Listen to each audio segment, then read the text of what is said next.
I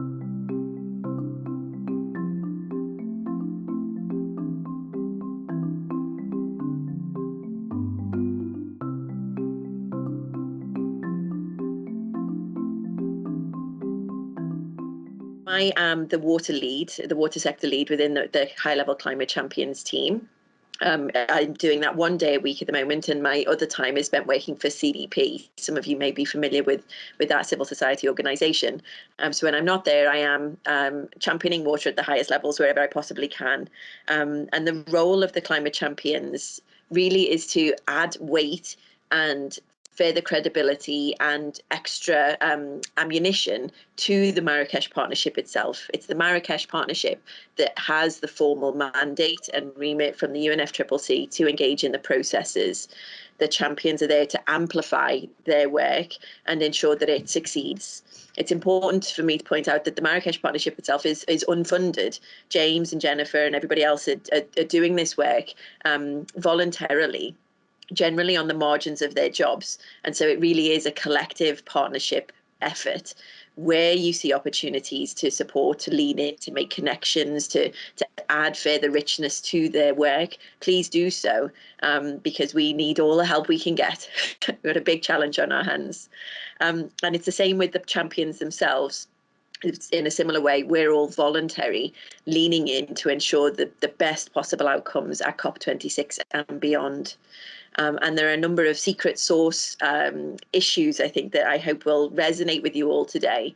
I was reflecting with Andy before the meeting started that one of the hidden powers of the Marrakesh Partnership that is yet to really be fully realised is the ambition loop that it can inspire, where we can demonstrate bold climate and water leadership from non-state actors, whether that's private sector or cities or citizens, that if we amplify that should, in theory at least, raise ambition amongst policymakers themselves. And there is a paper called The Ambition Loop. It was published by the UNGC and WRI and CDP a few years ago, which is definitely worth a look. It dives into the theory of change around this concept. So in that vein, I've been working to support James and Jennifer and their teams to get this pathway started. We've got first draft of the action table complete, and we're currently working on draft 2, which will be finished by March, we hope. But that's the start of the journey. Really, we want to ensure that we have then spend a year demonstrating that it is actually possible to achieve these pathways. It's possible to achieve the goals that are set. And so we've kicked off 3 different campaigns. The first is the Race to Zero. Some of you may have joined the Race to Zero dialogues that took place in November. It was a very rich day. We were all really, really proud of the Water Day itself. We managed to get Matt Damon and the Pope's climate change envoy, so we were doing something pretty good on the event, and it really helped elevate the role of water, both in terms of adaptation and mitigation.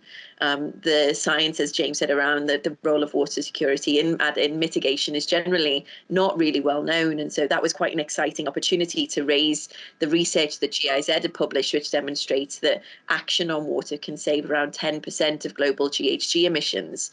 Put another way, if that was a country, it would be the 3rd largest country in terms of emissions. Huge untapped potential, therefore. So the Race to Zero is essentially a marketing campaign endeavouring to amplify the commitments coming from the water community and those involved in water to net zero emissions by 2050 or sooner if possible.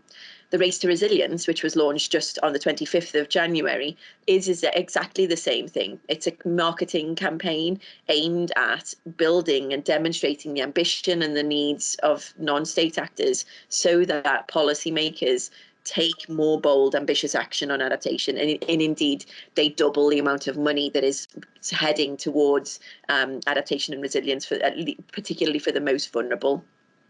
The 3rd campaign, which was launched just at Davos this week, is around this concept of breakthrough challenges.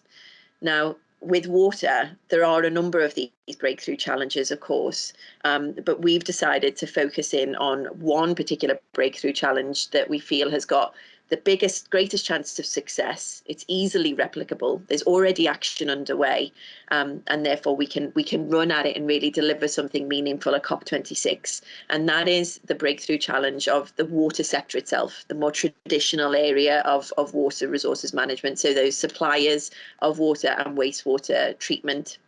As James indicated earlier, the UK water sector has signed up to a 2030 net zero commitment, and they published a very, very thorough plan about how they will get there.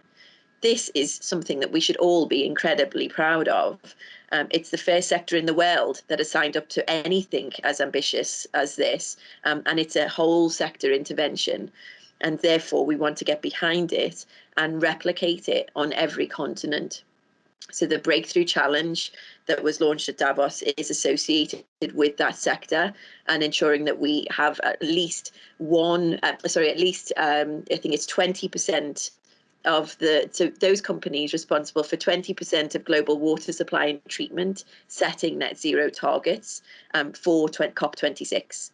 And so we'll be hopefully working with Andy and others, as well as UK Water, to run this campaign in the year ahead and mobilise as many non-state actors as possible. So it is an exciting year. We are here to help.